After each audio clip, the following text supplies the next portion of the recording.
ডিসেম্বরেই জাতীয় সংসদ নির্বাচন দিতে চায় অন্তর্বর্তীকালীন সরকার। কোনো কারণে ডিসেম্বরে সম্ভব না হলে নির্বাচন বড়জোর মাসখানেক পেছানো হতে পারে। অন্তর্বর্তী সরকার এবং প্রধান উপদেষ্টার ঘনিষ্ঠ একাধিক সূত্র থেকে জাতীয় নির্বাচনের সময় নিয়ে এমন ধারণা পাওয়া গেছে।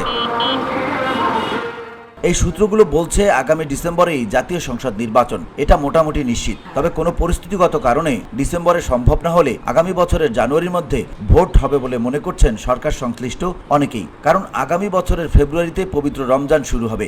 রমজান ও পবিত্র ঈদুল ফিতর মিলিয়ে 1.5-2 মাস সময়ের মধ্যে নির্বাচন আয়োজন করা সম্ভব হবে না। এরপর কালবৈশাখী ও বর্ষা মৌসুম শুরু হবে। সাধারণত বর্ষায় জাতীয় নির্বাচন আয়োজন করা হয় না। সেক্ষেত্রে ডিসেম্বরের সম্ভব না হলে 2026 সালের জানুয়ারিতে নির্বাচন আয়োজন করতে হবে। ধুলো, ময়লা ও ক্ষতিকর ধূলিকণা থেকে নিমিষেই মুক্তি দেয় চৌধুরী এয়ার পিউরিফায়ার। এর শক্তিশালী সাকশন ঘরের কোনায় কোনায় লুকিয়ে থাকা সকল ধুলা টেনে ফিল্টার করে এবং বের করে আনে নির্মল ও স্বাস্থ্যকর হাওয়া।